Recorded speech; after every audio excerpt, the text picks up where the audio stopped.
शिकायत के बाद भी कोई कार्रवाई नहीं कर रहे हैं।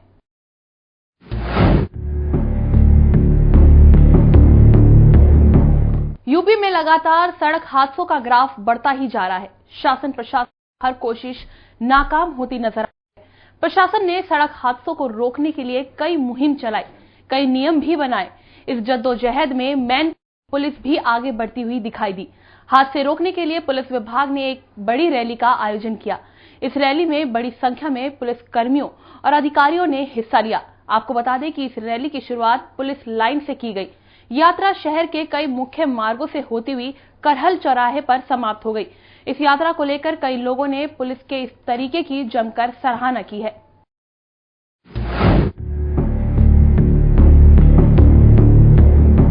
विश्व प्रसिद्ध बांके बिहारी जी के मंदिर का खजाना खुलना शुरू हो गया है। बांके बिहारी की 18 दान पेटियों में से एक दान पेटी खोली गई, जिसमें 16,44,904 रुपए दान की राशि निकली। ये दान पेटी प्रशासनिक बैंक और मंदिर प्रबंधन कमेटी के सामने सीसीटीवी की निगरानी में खोली गई, जिसमें 1000 और 500 के नोटों के साथ साथ 2000 के नए नोट भी निकले। इसी प्रकार भगवान बांके बिहारी के साथ साथ अन्य मंदिरों की दान पेटी को भी प्रशासन और बैंक कर्मियों और मंदिर प्रबंधक कमेटी के साथ खोला जाएगा। बैंक कर्मियों की माने तो मंदिरों से निकलने वाले खुले पैसों से कई हद तक जनता को राहत मिलेगी। जिस प्रकार प्रधानमंत्री नरेंद्र मोदी के 1000 और 500 के नोट बंद करने के बाद खुले पैसे की बैंकों में किल्लत शुरू हो गई थी, उसके बाद कुछ हद तक मंदिरों से निकलने वाले पैसे से जनता को राहत मिलेगी।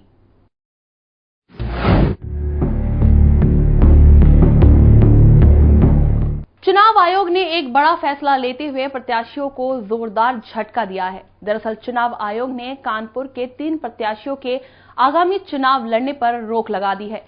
आपको बता दें कि लोकसभा या विधानसभा चुनाव में प्रत्याशियों को अपने खर्च किए हुए पैसों का ब्यौरा चुनाव आयोग को देना पड़ता है। उत्तर प्रदेश के 2012 के चुनाव में कई ऐसे प्रत्याशी थे जिन्होंने अपने खर्चे का ब्यौरा नहीं दिया था। ऐसे प्रत्याशियों के खिलाफ कड़ा फैसला लेते हुए आयोग ने कानपुर के बिठूर विधानसभा से अजय पाल, गोविंद नगर से दयाशंकर और कैंट से शबनम के चुनाव लड़ने पर रोक लगा दी है। इसके अलावा चुनाव आयोग की कवायद है कि अन्य कई प्रत्याशियों पर भी नजर रखकर उनसे भी चुनाव लड़ने पर उनको रोक लगा दिया जाए। देखिए, ऐसा है कि जो भी प्रत्याशी चुनाव लड़ता है उसको खर्च के लिए आयोग की तरफ से एक निर्धारित राशि तय की जाती है कि उसी सीमा में उसको अपना इलेक्शन का खर्चा करना होता है। साथ ही साथ प्रत्येक उम्मीदवार के लिए जरूरी है कि जो पैसा वो खर्च कर रहा है उसका पूरी तरह से हिसाब किताब रखे और उसे जिला निर्वाचन की जो टीम बनी है एक्सपेंडिचर पे जो नजर रखती है उसके सामने उसे सारे रिकॉर्ड को प्रस्तुत भी करना होता है। इन सारे रिकॉर्डों को चुनाव की प्रक्रिया समाप्त होने यानी कि परिणाम घोषित होने के 30 दिन के अंदर हमारे द्वारा भेजा जाता है इलेक्शन कमीशन ऑफ इंडिया को। बहुत सारे ऐसे प्रत्याशी भी होते हैं जिन्हें कई बार नोटिस दिए जाने के बावजूद, सूचना दिए जाने के बावजूद वो अपने इलेक्शन का खर्चा दिखाते नहीं है, बताते नहीं है। तो जो लोग अपना खर्चा इस तरह से नहीं दिखाते हैं उनके बारे में इलेक्शन कमीशन इस तरह के फैसले लेता है।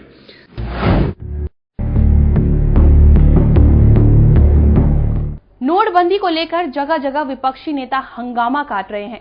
मेरठ के जानी गांव में भी कुछ ऐसा ही हुआ, जहां बैंक वालों ने एक महिला पर जाली 1000 का नोट चलाने को लेकर उसे बैंक के बाहर का रास्ता दिखा दिया।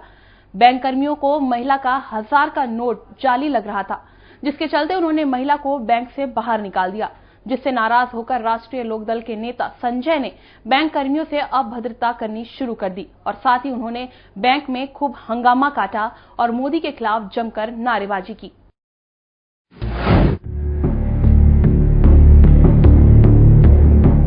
और अब वक्त हो चला है छोटे से ब्रेक का। ब्रेक के बाद फौरन हाजिर होंगे।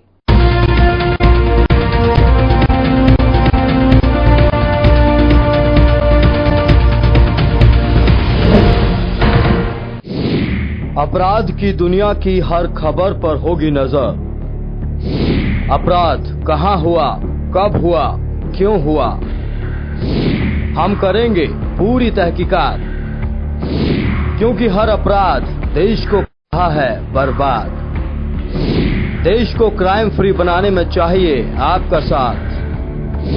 हमारी मुहिम का हिस्सा बने और भेजें अपने इलाके, अपने शहर की आपराधिक खबर। हमारे साथ जुड़ें, फेसबुक पर हमारा पेज लाइक करें, mission crime free India.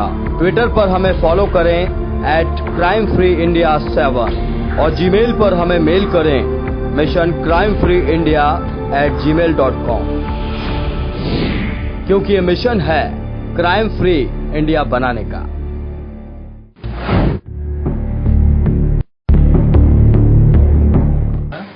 Crime जैसे जैसे बढ़ रहा है, हम देखेंगे कि जो समाज में हम लोग शिक्षा देते थे अपने बच्चों को, अब उतना ध्यान नहीं देते और सारी चीज़ें हैं, या सोशल प्रेशर कम हुआ है ये कह लीजिए पहले, इस वजह से व्यक्ति क्राइम की तरफ उन्मुख हो जाता है। सोसाइटी का रोल भी होना चाहिए, अपने परिवार का रोल भी होना चाहिए। वही लड़कियों के साथ क्राइम हो रहा है तो हम लड़कियों को क्यों देखें, तो लड़कों को देखेंगे ना। क्राइम तो लड़के कर रहे हैं, अपने लड़कों को हम कंट्रोल करेंगे तो लड़कियाँ अपने आप से। पुलिस का बहुत बड़ा रोल है। अब कई बार हम लोग उसका बहुत अच्छा चेहरा देखते हैं और कई बार हम बहुत जो है डरावना चेहरा देखते हैं। तो अभी तो ये है कि जो हमारी गवर्नमेंट है उसको जो है पुलिस को जो है थोड़ा सा जो है सहूलियतें भी दे, उनको सहूलियतें बनाए। कई बार क्या होता है कि क्राइम हो गया, उसके बाद जो है ये लोग पहुंच रहे हैं। हर जगह सुविधा शुल्क की डिमांड की जाती है, जिससे भ्रष्टाचार चरम सीमा पर बढ़ता जा रहा है। सरकार को कठोर कदम उठाने चाहिए। कि जो हमारे मोदी जी हैं, उनका जो भी फैसला है कि 1000 के और 500 के नोट उन्होंने जो बंद किए हैं, ये सबसे पहले क्राइम और भ्रष्टाचार और आतंकवाद को खत्म करने के लिए सबसे बड़ा फैसला तो उन्होंने ही लिया है। इंडिया के लिए मोदी जी ने जो फैसला लिया है बहुत ही अच्छा लिया है, और हमें ये चाहिए कर्मचारियों पे बैन लगना, ये जो घूसखोर होते हैं इन पे बैन लगना चाहिए, और जो हमारे भ्रष्ट नेता हैं इनको तो देश से बाहर कर देना चाहिए सीधे। और जो हमारे जैसे फैसले बहुत लेट में सुनवाई होती है, इन फैसलों को जल्दी सुनवाई होना चाहिए, जिससे जल्दी केस सुन लेंगे और जल्दी उनको सजा मिलेगी। कभी कभी डर से जाते हैं, एक अनजाना भय सताता रहता है। चौराहे पर खड़े हैं या सड़क पर जा रहे हैं, पता लगे कि 4 गुंडे आ जाएं और बाइक लूट लें, मोबाइल ले लें, पैसे ले लें, तो उसके लिए सरकार को सड़कों पर, चौराहों पर थोड़ा पुलिस की गश्त भी बढ़वा देनी चाहिए, और जो महत्वपूर्ण चौराहे और सड़कें हैं उन पर सीसीटीवी कैमरे। हमारे साथ जुड़ें, फेसबुक पर हमारा पेज लाइक करें mission crime free India, Twitter पर हमें फॉलो करें @crimefreeindia7 और जीमेल पर हमें मेल करें missioncrimefreeindia@gmail.com, क्योंकि ये मिशन है क्राइम फ्री इंडिया बनाने का। क्राइम के खिलाफ इस मुहिम में कामयाब हुए हम। अब न अपराध न अत्याचार सहेंगे, हर खबर पर नजर रखेंगे हम। अब हर अपराध के खिलाफ हम लड़ेंगे। देहरादून जल निगम के अधिकारी के बड़े भ्रष्टाचार को इंडिया क्राइम ने किया उजागर। जब हम जागेंगे तभी तो देश को हम जगा पाएंगे। इंडिया क्राइम ने किया पीलीभीत की कातिल डॉक्टर का पर्दाफाश। ऐसे ही तो हम क्राइम फ्री इंडिया बना पाएंगे। इंडिया क्राइम ने किया भ्रूण हत्या करने वाले नर्सिंग होम का पर्दाफाश। देश की आवाम ने अब ठाना है, लाश की आंखें गायब हुई, कहां हुई, कैसे हुई। सुबह जब परिजन आए उन्होंने देखा तो इसमें से दोनों आंख नदारद पाई गई। क्राइम फ्री इंडिया हमें मिलकर बनाना है। हमारे साथ जुड़ें, फेसबुक पर हमारा पेज लाइक करें mission crime free India, Twitter पर हमें फॉलो करें @crimefreeindia7 और जीमेल पर हमें मेल करें missioncrimefreeindia@gmail.com, क्योंकि ये मिशन है क्राइम फ्री इंडिया बनाने का।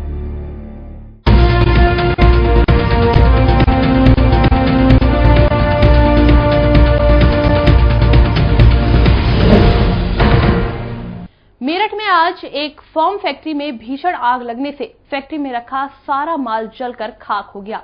आग ने देखते ही देखते विकराल रूप धारण कर लिया, जिसे देखकर फैक्ट्री में काम कर रहे मजदूर बाहर आ गए। आग को बढ़ता देख वहां मौजूद लोगों ने आग पर काबू पाने की बहुत कोशिश की, पर आग बढ़ती ही चली गई।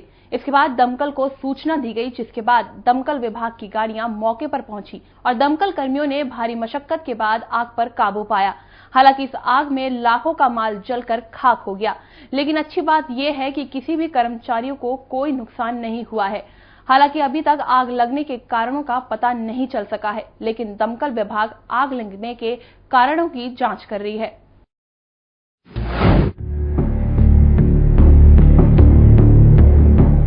पश्चिमी उत्तर प्रदेश में एसिड अटैक की घटनाएं अब आम हो चुकी हैं, लेकिन एसिड अटैक की मार झेल चुके लोगों को सहारा देने के लिए एक एनजीओ आगे आया है, जिसने मेरठ में कार्यशाला का आयोजन कर एसिड अटैक के पीड़ितों को हौसले के साथ जीवन जीने की राह दिखाई।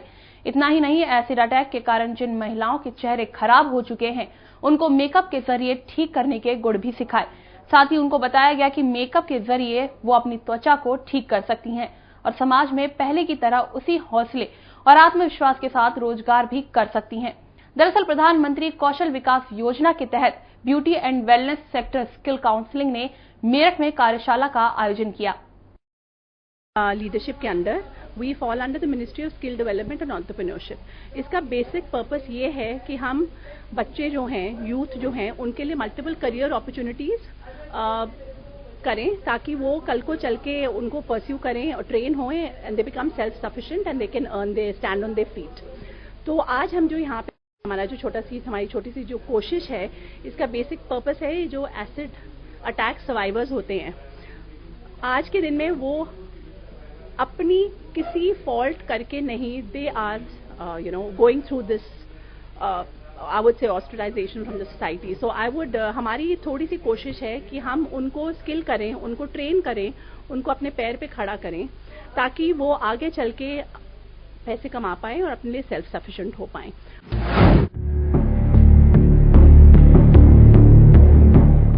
और अब खबर औरैया जिले से है, जहां डग्गा मार वाहनों की मनमानी रोडवेज कर्मियों पर न सिर्फ भारी पड़ रही है, बल्कि खुद ट्रैफिक पुलिस डग्गा मार वाहनों से मनमानी वसूल कर वाहन चलवा रहे हैं।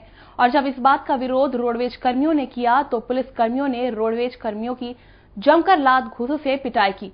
पुलिस की इस हरकत से गुस्साए रोडवेज कर्मियों ने पुलिस प्रशासन के खिलाफ जमकर विरोध प्रदर्शन कर नारेबाजी की और साथ ही चक्का जाम कर दिया, जिससे कई घंटों तक न सिर्फ बसें खड़ी रही बल्कि आम लोगों को भी परेशानी का सामना करना पड़ा।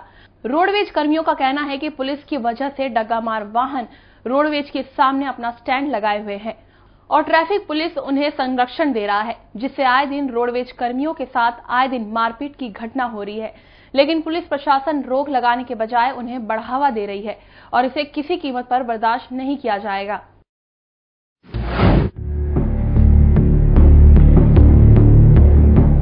कानपुर के पुखराया में इंदौर पटना एक्सप्रेस ट्रेन हादसे के बाद ट्रेन में सवार लोगों के परिजन अपनों को खोजने में लग गए हैं। इसी कड़ी में वाराणसी के लोग अपने परिजनों की तलाश में घटना स्थल पर पहुंचने लगे हैं। आपको बता दें, वाराणसी में इस ट्रेन से लगभग 500 यात्री उतरने वाले थे। इसी के चलते वाराणसी रेल प्रशासन ने यात्रियों की सुविधा के लिए 10 लोगों की टीम गठित की है, जो वाराणसी की सवारियों की खोजबीन कर उनके परिजनों को इसकी जानकारी देगी। 517 पैसेंजर थे जिनको बनारस उतरना था। डिफरेंट कोच में, अलग अलग कोचेज में थे ये, और हमने हेल्पलाइन नंबर शुरू में ही जारी कर दिया था। हेल्पलाइन नंबर है 0542 250 3814। मैं अनु कुमार जायसवाल को ढूंढ रहे हैं, उसका ननिहाल है हमारे गांव। तो इस ट्रेन के S2 में 54 नंबर बर्थ पर था।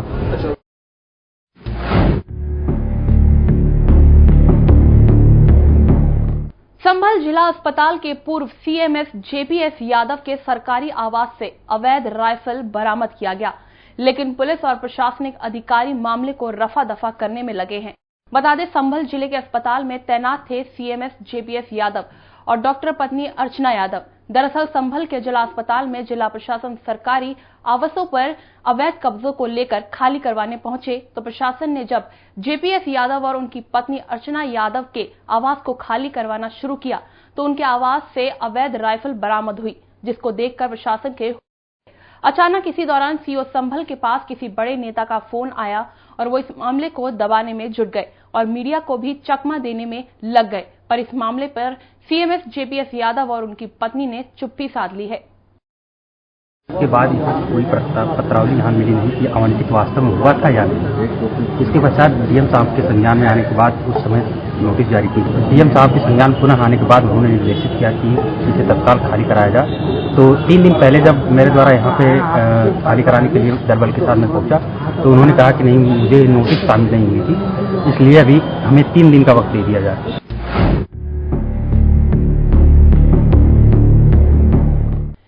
के रामपुर में डायल 100 का उद्घाटन करने सपा के कैबिनेट मंत्री आजम खान रामपुर पहुंचे हैं। इस दौरान सपा के कद्दावर मंत्री आजम खान ने नोटबंदी को लेकर अपने चिर परिचित अंदाज में बीजेपी पर जमकर निशाना साधा। आजम खान का कहना है कि बैंकों के बाहर लाइन में जो लोग खड़े हैं वो देशभक्त हैं और उन्हें देशभक्त होने की वजह से शहीद घोषित कर देना चाहिए। इसके बाद आजम खान इतने पर ही नहीं रुके और उन्होंने सरकार से इन शहीदों को 1 करोड़ रुपए देने की मांग की है। इसके अलावा आजम खान ने पुराने नोट बदलने को लेकर भी केंद्र सरकार के फैसले पर चुटकी लेते हुए कहा कि उनके पास 2000 के नोट हैं और अब उनके पास समय नहीं है कि इन पुराने नोट को बदलने के लिए किसी बैंक की लाइन में लग पाए और इस वजह से उनके दोनों नोट अब रद्दी हो गए हैं। ये उसी तरह है जिस तरह 100 दिन के अंदर 2 करोड़ रुपया दे रहे थे, 20 लाख रुपया दे रहे थे और 2 करोड़ नौजवानों को नौकरी दे रहे थे। ये उसी तरह है। मेरे तो 2 नोट और निकले 1000 के तकिए में छुपे हुए। बीवियां छुपा देती है ना। अब बताओ कहाँ जाऊं इन्हें तोड़ाने के लिए? लाइन में लगने का समय नहीं है मेरे पास। ये तो कहा था रद्दी हो जाएंगे, कहाँ हुए रद्दी? 500 और 1000 का नोट कहाँ रद्दी हुआ? खूब चल रहा है। जो पकड़े गए हो बताएं कितने नोट पकड़े गए। लेकिन बैंकों की लाइनों में लगे हुए लोग जो मर रहे हैं देशभक्ति के नाम पर और सच्चे देशभक्त होने के नाते उन्हें शहीद घोषित किया जाना चाहिए और वो शहीद ही तो है। और जब वो शहीद घोषित हो जाएंगे तो उन्हें 1 करोड़ रुपया प्रति व्यक्ति मिलेगा। तो हमारी यही प्रधानमंत्री जी से मांग है कि अगर वो ऐसा कर लें, उन्हें शहीद घोषित करके 1 करोड़ रुपया देने लगें तो लाइनों में लगे हुए लोग मरने में भी खुशी महसूस करें।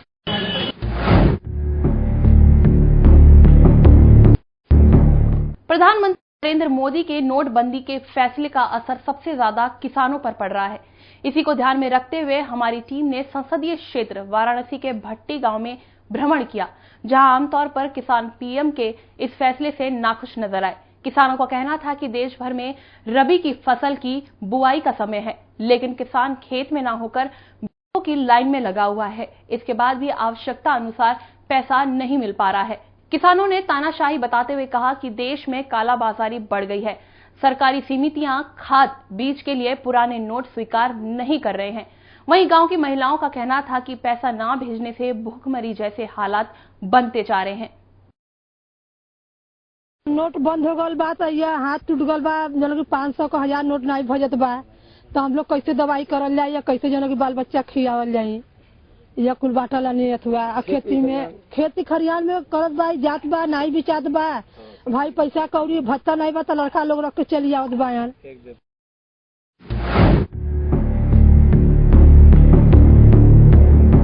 फिलहाल खबरों में मेरे साथ इतना ही। आप बने रहिए इंडिया क्राइम के साथ। नमस्कार।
क्राइम के खिलाफ इस मुहिम में कामयाब हुए हम।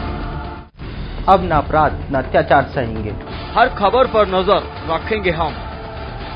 अब हर अपराध के खिलाफ हम लड़ेंगे। देहरादून जल निगम के अधिकारी के बड़े भ्रष्टाचार को इंडिया क्राइम ने किया उजागर। जब हम जागेंगे तभी तो देश को हम जगा पाएंगे। इंडिया क्राइम ने की कातिल डॉक्टर का पर्दाफाश। ऐसे ही तो हम क्राइम फ्री इंडिया बना पाएंगे। इंडिया क्राइम ने किया भ्रूण हत्या करने वाले नर्सिंग होम का पर्दाफाश। देश की आवाम ने अब ठाना है, लाश की आंखें गायब हुई, कहां हुई, कैसे हुई। सुबह जब परिजन आए उन्होंने देखा तो इसमें से दोनों आंख नदारत पाई गई। क्राइम फ्री इंडिया हमें मिलकर बनाना है। हमारे साथ जुड़ें, फेसबुक पर हमारा पेज लाइक करें, mission crime free India. Twitter पर हमें फॉलो करें @crimefreeindia7 और जीमेल पर हमें मेल करें missioncrimefreeindia@gmail.com, क्योंकि ये मिशन है क्राइम फ्री इंडिया बनाने का। रात 10 बजे से सुबह 6 बजे तक लाउड स्पीकर या अन्य पब्लिक एड्रेस सिस्टम के इस्तेमाल पर रोक है। रात 10 से 12 बजे तक के लिए विशेष परिस्थितियों में लाउड स्पीकर का इस्तेमाल किया जा सकता है, जैसे कोई सांस्कृतिक या धार्मिक आयोजन आदि हो, लेकिन इसके लिए प्रशासन से इजाजत लेना जरूरी है। इन नियमों का उल्लंघन करने वालों के खिलाफ कानूनी कार्यवाही का प्रावधान है। साथ ही शोर करने वाले लाउड स्पीकर, वाद्य यंत्र आदि को जब्त किया जा सकता है। ध्यान रखें, ऐसा शोर शराबा कई लोगों के लिए परेशानी का सबब बनता है। साथ ही इससे बहरेपन की बीमारी बढ़ने का भी खतरा रहता है।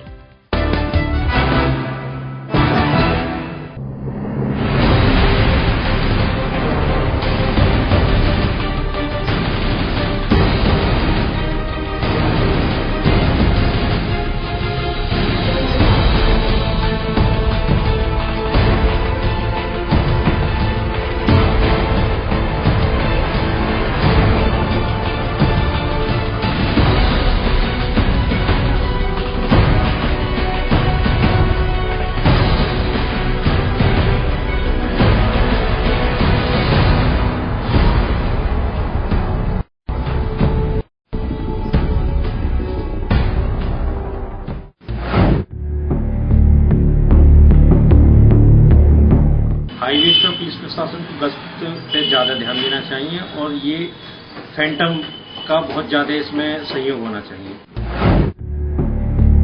कि शिक्षा एक ऐसा माध्यम है जिससे व्यक्ति को रोजगार और संस्कार दोनों मिलते हैं। यदि शिक्षित होगा व्यक्ति तो वो क्राइम की तरफ जाएगा ही नहीं।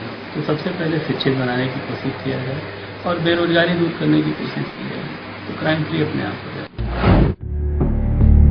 कई काम ऐसे हैं, कई उदाहरण ऐसे हैं जो भ्रष्टाचार को बढ़ावा देते हैं, और बढ़ावा भी कौन लोग देते हैं? वो हम ही लोग देते हैं। अपनी टाइम बचाने के लिए और समय की बचत के लिए, पैसे बचत के लिए, हमारा काम जल्दी हो जाए इसलिए 150 रुपए, 500 रुपए, 1000 रुपए की रिश्वत देते हैं और हमारा काम हो जाता है। हमें बाकी किसी से कोई लेना देना नहीं रहता है, क्योंकि सोच हमारे तक है। जब तक ये सोच को बढ़ाएंगे नहीं, जब तक भ्रष्टाचार मुक्त नहीं होगा। भारत में भ्रष्टाचार पूरी तरह से व्याप्त है और हर विभाग में किसी न किसी काम के लिए जनता को परेशान किया जा रहा है और पब्लिक इस तरह परेशान हो चुकी है, कोई भी काम उनका समय से नहीं किया जाता है। और इसलिए हम जनता को भी जागरूक होना चाहिए ताकि भ्रष्टाचार को जड़ से उखाड़ा जा सके। पब्लिक के साथ ही यही सब घटनाएं घटित होती हैं और पब्लिक अगर सबसे पहले स्वयं जागृत हो, इसके बाद सरकार का नंबर आता है। सरकार और केंद्र सरकार दोनों ही अच्छे कायदे कानून से, पुलिस का भी उनका अच्छा बंदोबस्त रहता है, लेकिन हर व्यक्ति तक पुलिस नहीं जा सकती, ये भी फैक्ट है। उसमें हम और आप जब तक कान और आंख नहीं बनेंगे सरकार की, जो है किसी भी सुरक्षा का जो है मायना बेकार होगा। हमको करने होंगे और उन प्रयासों के तहत सबसे पहले तो हमको अपनी पुलिस व्यवस्था को ठीक करना पड़ेगा, क्योंकि पुलिस के माध्यम से हम क्राइम फ्री करना चाहते हैं। दूसरे, हमें अपने लोगों की सोच बदलना होगा। हम सबसे पहले अपने आसपास जो लोग इसमें क्राइम में हमें दिखते हैं, जो बच्चे या जो बड़े, कि ये लोग क्राइम में आगे हैं और इनकी मानसिकता खराब है, तो उनको, उनके परिवार को उनके साथ बैठ के मीटिंग्स करके उनको हमें समझाना होगा, बताना होगा और उसके बाद पुलिस को सहयोग करना पड़ेगा। ये बहुत जरूरी है। जब तक हम पुलिस को सहयोग नहीं करेंगे, पुलिस अपने आप शायद इस काम को नहीं कर पाएगी।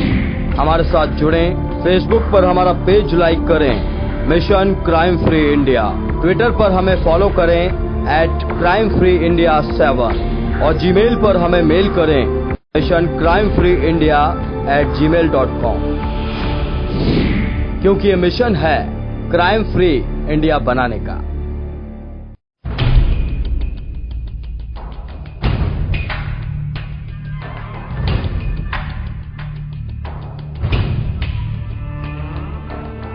वो विधानसभा जहां से आप चुनते हैं अपना विधायक, वो विधानसभा जो बताती है आपके घर का पता,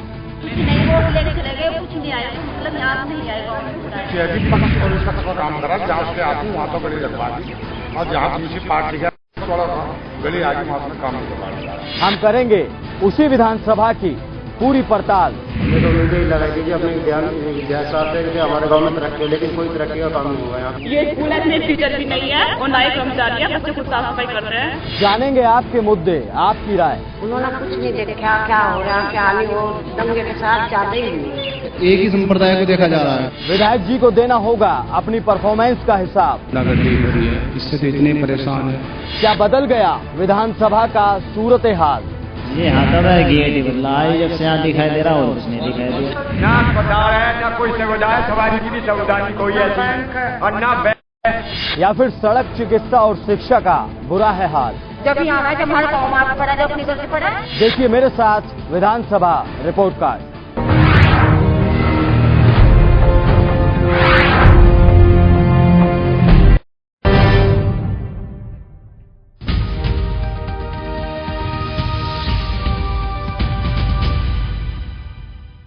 नमस्कार, स्वागत है आपका इंडिया क्राइम में। मैं साथ लक्ष्मी शर्मा।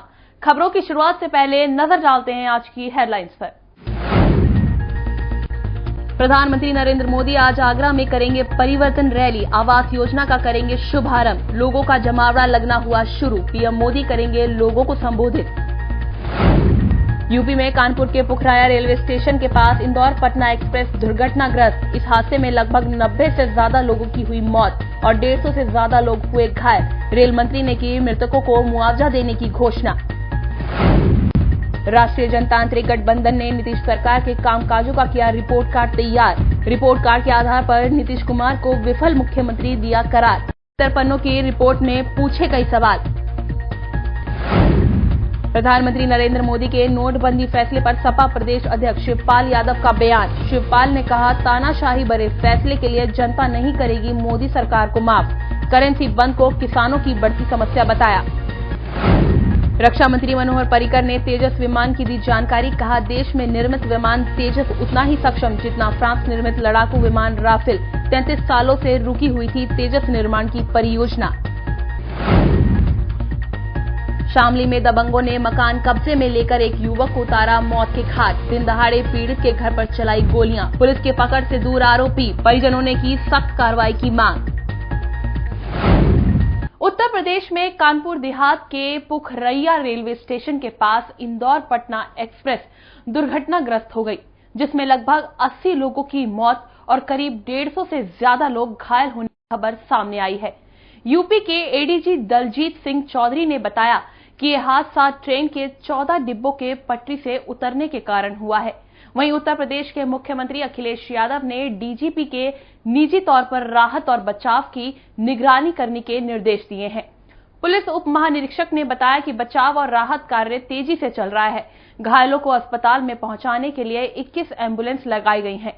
यही नहीं, कुछ घायलों को निजी वाहनों से भी अस्पताल पहुंचाया गया है। इस हादसे की वजह से कई ट्रेनों के रास्ते बदल दिए गए हैं, जबकि कई ट्रेनों को रद्द करना पड़ा है। हादसे की शिकार हुई ट्रेन के एक यात्री हाजी याकूब अहमद ने बताया कि दुर्घटना के समय ज्यादातर लोग सो रहे थे। अचानक इतनी तेज आवाज हुई कि लोगों की नींद टूट गई। नींद टूटते ही यात्रियों की चीख पुकार सुनाई दे रही थी। इस हादसे को रेल मंत्री सुरेश प्रभु ने दुर्भाग्यपूर्ण करार देते हुए जांच के आदेश दिए हैं। साथ ही मृतकों के परिजनों को 3 लाख और घायलों को 50,000 मुआवजा देने की घोषणा की है। हमारे हॉस्पिटल में इस समय हमने करीब 100 बेड्स इमीडिएटली खाली करा लिए हैं और अभी करीब 7 मरीज हमारे यहाँ भर्ती हो गए हैं, जिसमें 5 मरीज सर्जरी के हैं